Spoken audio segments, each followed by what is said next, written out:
declaración sí pudo ser. Y he titulado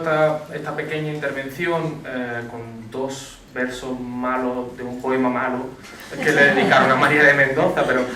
me parecían muy significativos, ¿no? De con vida tal que contra la porfía del tiempo durará vuestra memoria, porque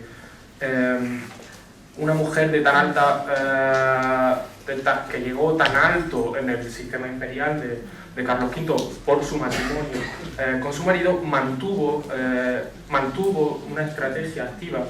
durante su viudedad para otorgarse o para marcar precisamente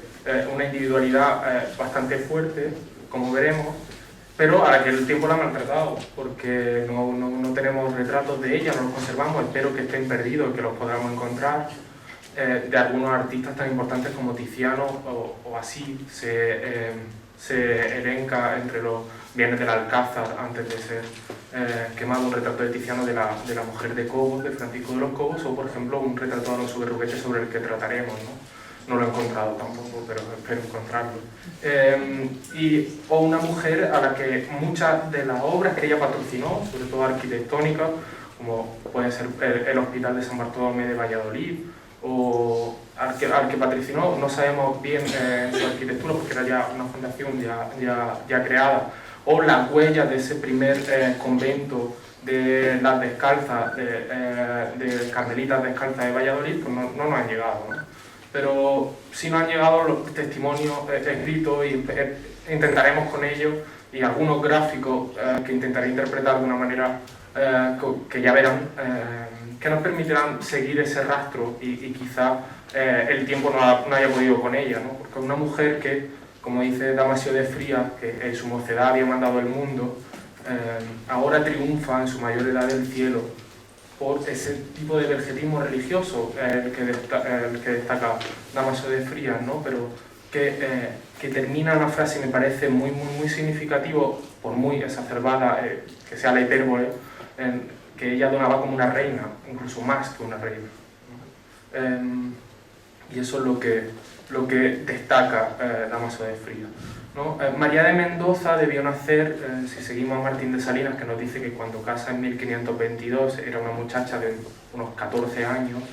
debió nacer en 1508, de una familia emparentada con los Mendoza, pero una familia menor en el rango, hija de Juan Hurtado de Mendoza, que era adelantado de Galicia, y muy curioso, su madre era la que ostentaba el título mayor, era condesa de Rivadavia, y posteriormente será María de Mendoza la que aporte el título nobiliario a la familia y no su marido Francisco de los Cobos, que por muy alto que llegase, que llegó a ser con el título oficioso de privado, nunca fue galardonado con el título nobiliario. Sus hijos sí. Diego de los Cobos, su primogénito, fue el que inauguró la casa de Camarasa, el marquesado de Camarasa por estricto deseo de Carlos V, o su hija María Sarmiento, que casó con nada más y nada menos que con un nieto del gran capitán, con Gonzalo Fernández de Córdoba, duque de Sesa. Pues bien, como decía, María de Mendoza casó muy jovencita con Francisco de los Cobos, que debería de tener en torno a una cuarentena de años. Francisco de los Cobos, de extracción humilde, de una ciudad importante en Castilla en ese momento,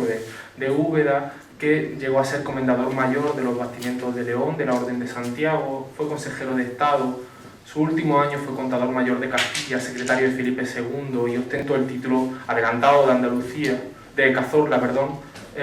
y ostentó el título oficioso de privado, ¿no? Así lo conocieron muchos en todo el sistema imperial. Y incluso se puede reconocer en él, junto a Juan Pardo de Tavera y el duque de Alba, que ostentó brevemente una regencia en España, pues fueron los que se encargaron tras la muerte de la emperatriz Isabel y la toma de poder del príncipe Felipe de gobernar los reinos hispánicos. Y me interesa resaltar como aquí Alonso Enrique de Guzmán, amigo de la familia, dice que si él gobernaba los reinos de España en nombre del emperador, por su ausencia ella también lo hacía por su gentileza o gran bondad y discreción, lo que nos habla que ha sido un comportamiento de permitirme la licencia de una primera dama ahora, ¿no? Una mujer que cumplía estrictamente o cumplía bien cuál era su función, ¿no? El de buena esposa, y también un papel político seguramente tendría en toda la corte. En lo que no me puedo detener, no quiero detenerme hoy porque no tengo tiempo.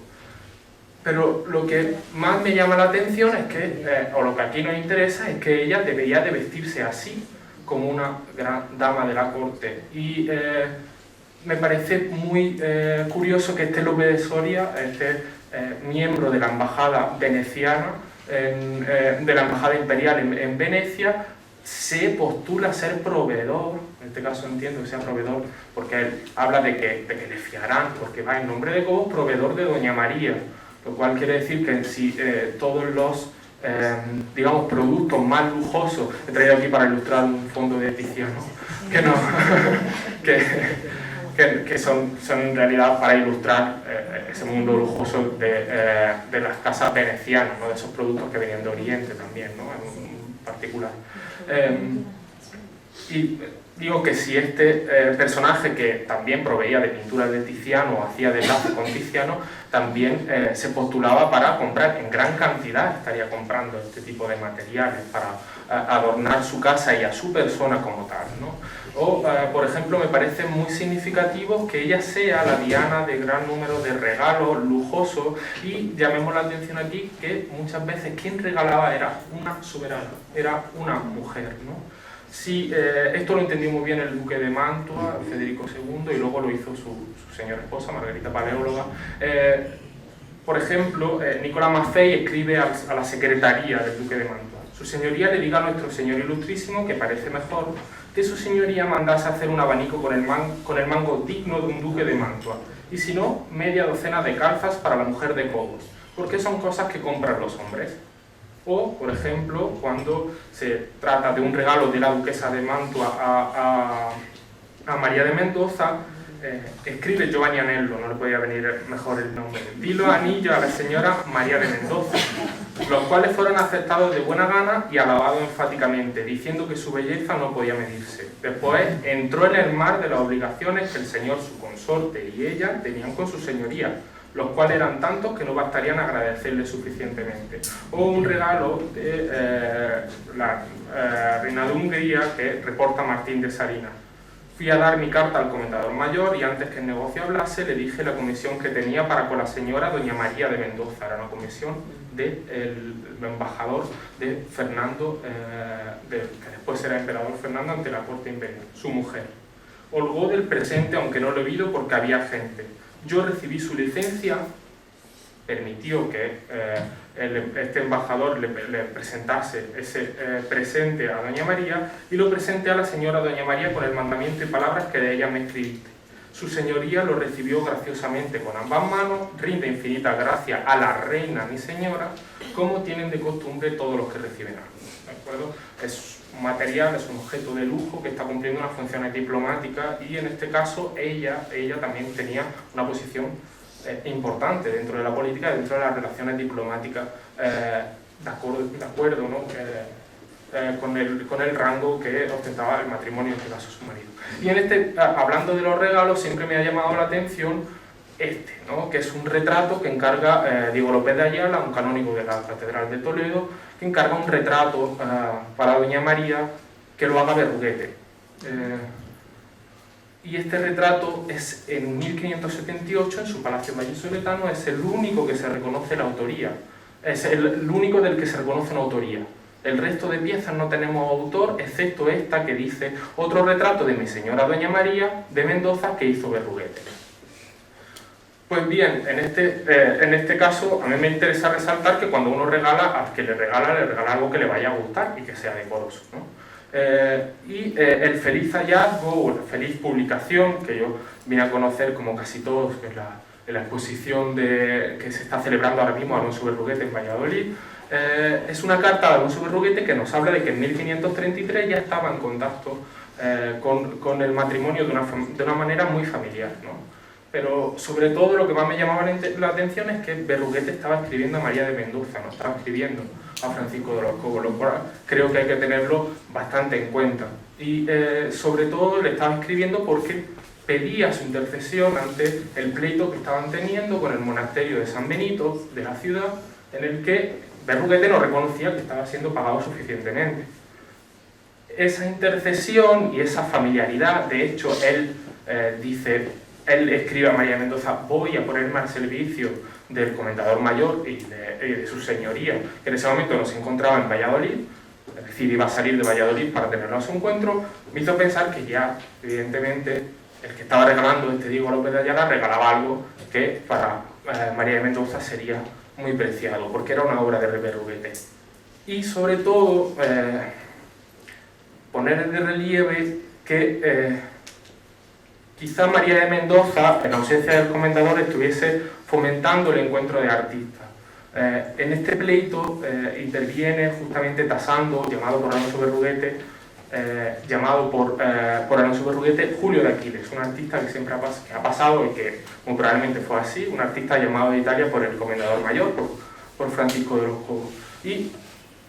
lanzo la pregunta si no puede ser porque este dibujo que les muestro a la derecha es un dibujo que siempre ha pasado por una copia de dibujos originales de Julio de Aquiles, si no puede ser este Julio de Aquiles que ya aparezca entre documentos o pueda participar incluso de una manera más estrecha con Alonso Berruguete, si no estaría el matrimonio propiciando estos encuentros. Y esto me servirá, sobre todo por esa forma de trazar, por ese diseño que expertos mayores en diseño me pueden inventar un poco la plana, pero creo que esos trazos paralelos, esa forma de trazar a punta fina los cabellos y demás, puede reconocerse que sea un Julio de Aquiles o Alonso Berruguete trazando como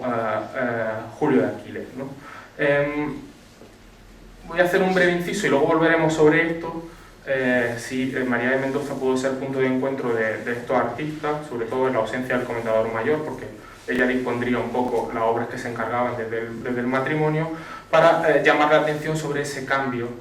que experimenta. Esto lo ha estudiado muy bien la profesora Aranda Bernal, en el caso de Catalina Rivera, y me llama mucho la atención ese cambio que experimentan estas mujeres tras su viudedad, mujeres de alto rango o que han formado parte de un matrimonio de alto rango, para administrar sus posesiones, administrar sus rentas, administrar las rentas familiares para ganar independencia. Y creo que hay tres estrategias, y esta frase que habla de una María de Mendoza viuda rechazando todos los acuerdos que hubiese tomado el comendador mayor Francisco de los Cobos en su nombre, porque lo había hecho porque no podía contradecirle, al cual así por el acatamiento, respeto y miedo reverencial que le tenía, como por su gran poder, y a quien ella no osara resistir, como por otros grandes daños, inconvenientes que podrían acarrearle. Es decir, ahora en este momento estaba declarando su independencia, aquella que no había podido tener en el matrimonio. Ella llamó la atención sobre el dato de que es usufructuaria de todas las rentas del matrimonio, que eran de las más altas de Castilla en este momento, ¿no? Lo cual creo que ella estaba llamando la atención sobre su necesaria independencia. Y hay una estrategia muy curiosa. Ella vuelve de nuevo la vista, como Catalina Rivera, también al solar de su linaje, ¿no? Y acrecienta, por ejemplo, toma un protagonismo en su casa nobiliaria. Ella llegó a ser condesa de Rivadavia entre los años 81 y 84, pero lleva a cabo una serie de estrategias, entre las que se cuenta evidentemente la promoción arquitectónica o histórico-artística, como es, por ejemplo, fundar una colegiata en Rivadavia, que era el solar del linaje, junto a su hermano y a su sobrino que ostentaba el título, y dotarla abundantemente para trasladar los restos de su familia que se encontraban en Mucientes, no en Rivadavia, trasladarlos allí, un lugar en el que también controlar el territorio, el señorío territorial, dar buena fama a la casa y sobre todo crear un espacio de memoria de la familia, ¿no? Y esto lo hace volviendo la vista de nuevo a los proyectos familiares. Doña María de Mendoza dotará abundantemente,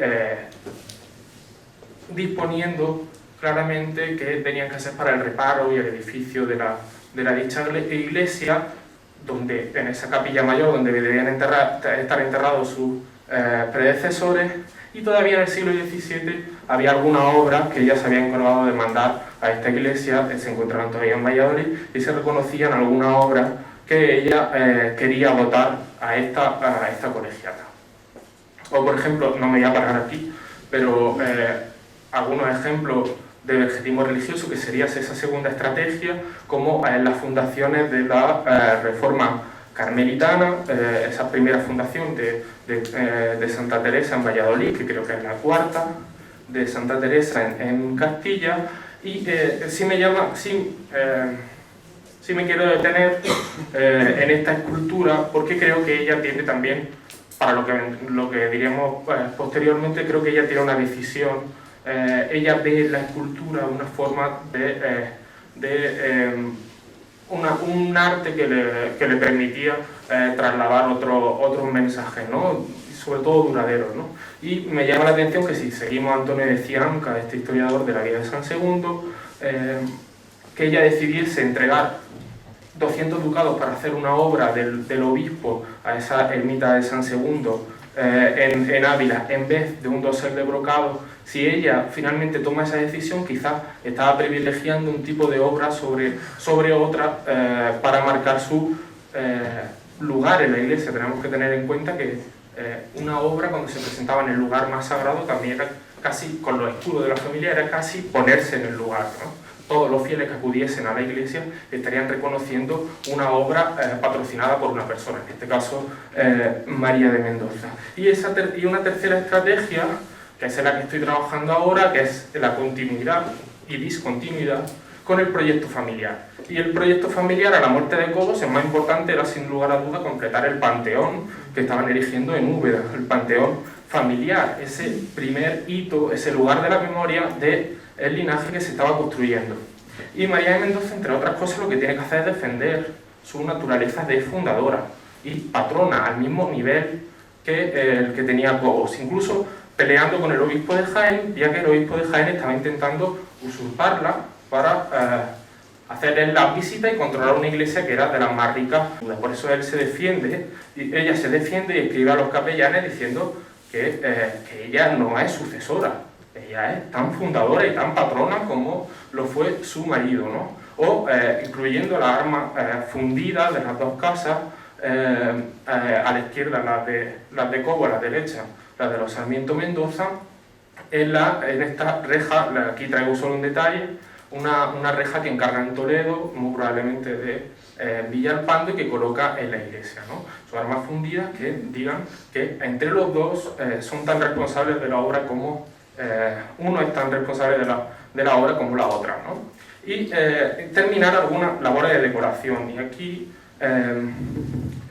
yo creo que estas labores de decoración ella tiene ayudándose de la escultura, tiene un papel fundamental. Creo que ese nudo de encuentro, esa continuidad con los artífices que trajeron a Valladolid, por ejemplo, este Julio de Aquiles, en consonancia con Alonso Berruguete, y el maestro mayor de la iglesia, Andrés de Vandelvira, son los responsables casi de toda la decoración, y claro, todo estaría coordinado por ella. Julio de Aquiles terminaría su vida en Úbeda.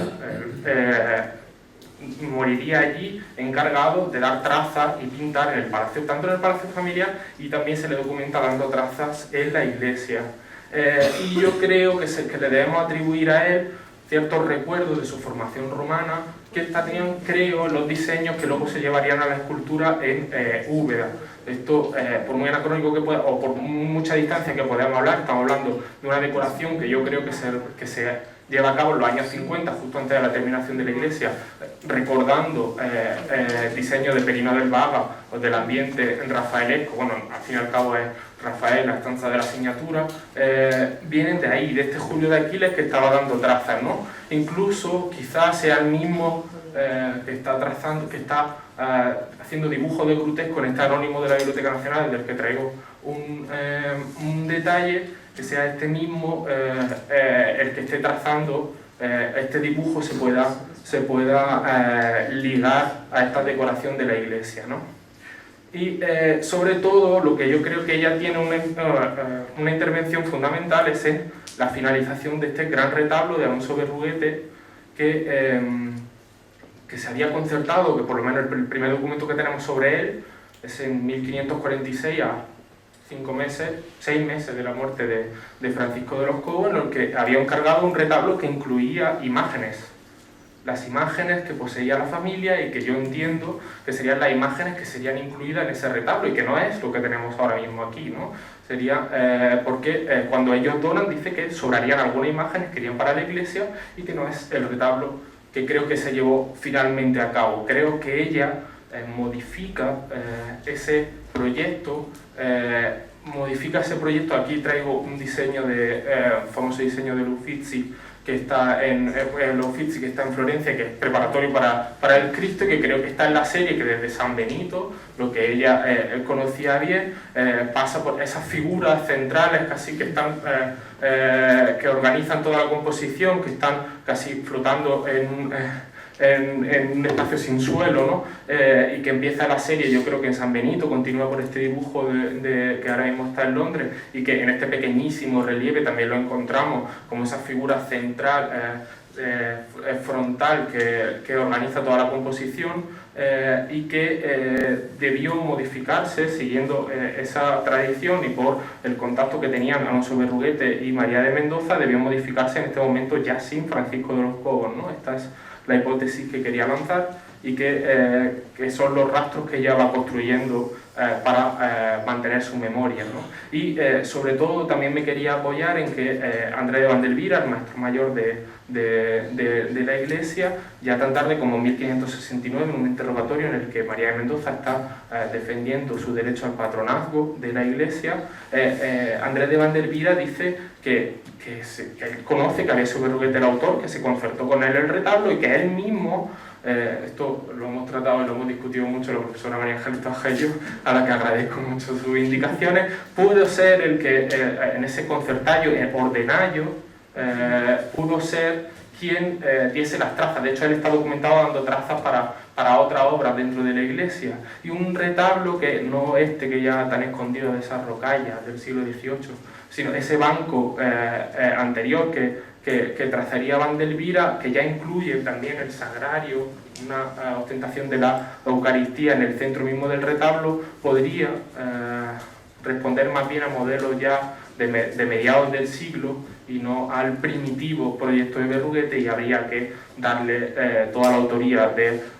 esa ordenación a María de Mendoza. Y estos son los trazos que vamos siguiendo para intentar mantener la memoria de esta mujer que esperemos seguir acrecentando. Muchas gracias.